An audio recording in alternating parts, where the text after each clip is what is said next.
Assalamualaikum warahmatullahi wabarakatuh.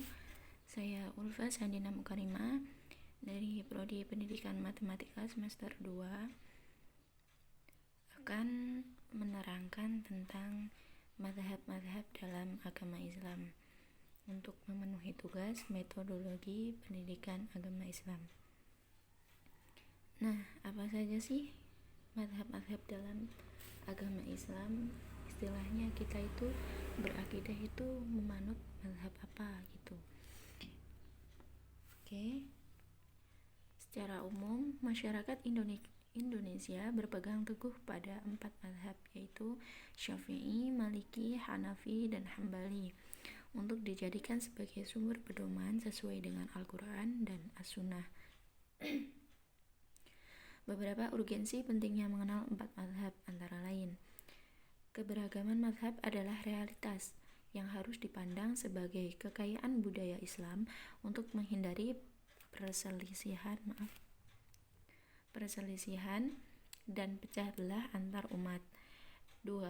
Sebagai sumber pilihan dan pedoman untuk mengatasi permasalahan kehidupan manusia modern. 3. Menghindari dari kebingungan karena terdapat banyak perbedaan pemikiran dan hukum. Ahli ilmu menfatwakan bahwa umat Islam wajib mengikuti salah satu mazhab karena ilmu, amal, dan akhlak 4 mazhab tersebut telah memenuhi persyaratan sebagai mujtahid. Siapa saja sih? 1. Al-Imam Abu Hanifah. 2. Imam Malik bin Anas. 3. Imam Syafi'i. 4. Imam Ahmad Hambali. Selanjutnya, siapakah Imam Abu Hanifah?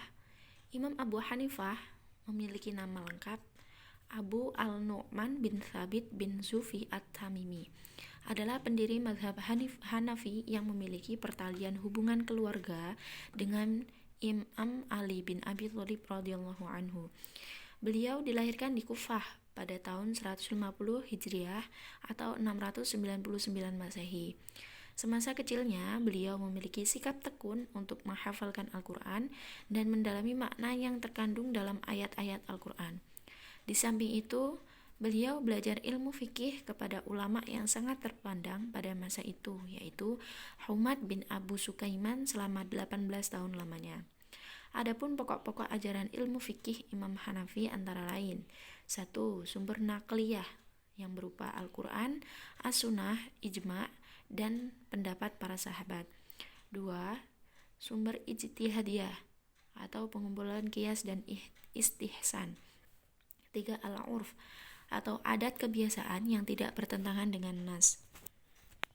Yang kedua, ada Imam Malik bin Anas. Adalah pendiri mazhab Maliki yang dilahirkan di Madinah pada tahun 93 Hijriah. Beliau berasal dari kabilah Yammiyah atau suku Yammiyah. Sejak kecil, beliau sangatlah rajin untuk mengikuti majelis-majelis ilmu pengetahuan, sehingga beliau telah menghafal Al-Quran sejak kecil. Di samping itu, beliau belajar dari Ribi'ah, ulama yang sangat terkenal pada masa itu. Selain itu, beliau juga berpendalam hadis kepada Ibnu Syihab dan mempelajari ilmu fikih dari para sahabat. Setelah mencapai tingkat tinggi dalam bidang ilmu hadis dan fikih, beliau memulai untuk mengajar kepada orang yang membutuhkan.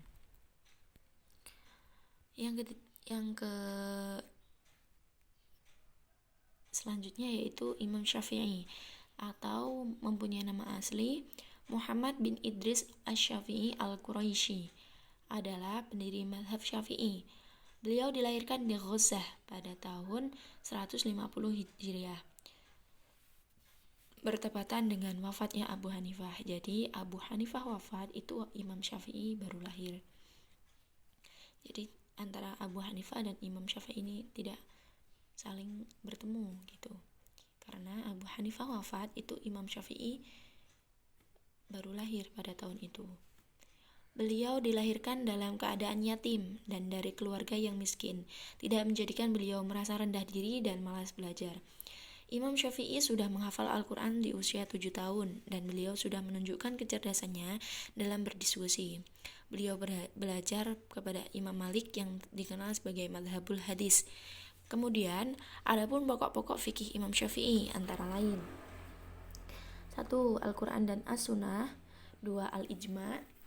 3. Pendapat para sahabat yang tidak ada yang menentangnya. 4. Ikhtilaf sahabat Nabi. Kelima, dan qiyas. Selanjutnya ada Imam Ahmad Hambali atau Imam Hambal, adalah Abu Abdullah Ahmad bin Muhammad bin Hambal bin Hilal Asy-Syaibani. Beliau dilahirkan di Baghdad pada bulan Rabiul Awal tahun 168 Hijriah atau 780 Masehi. Ahmad Hambali dilahirkan dalam keadaan yatim karena ayahnya meninggal ketika beliau masih bayi. Beliau memulai dengan belajar menghafal Al-Quran, kemudian belajar bahasa Arab, hadis sebagai nabi, sejarah nabi dan sahabat serta para tabi'in. Imam Ahmad Hambali banyak mempelajari dan meriwayatkan hadis dan mengambil hadis sahih.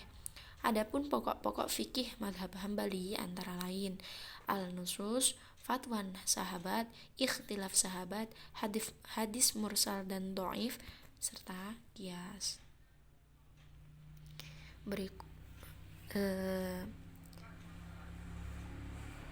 Itulah tadi penjelasan dari saya.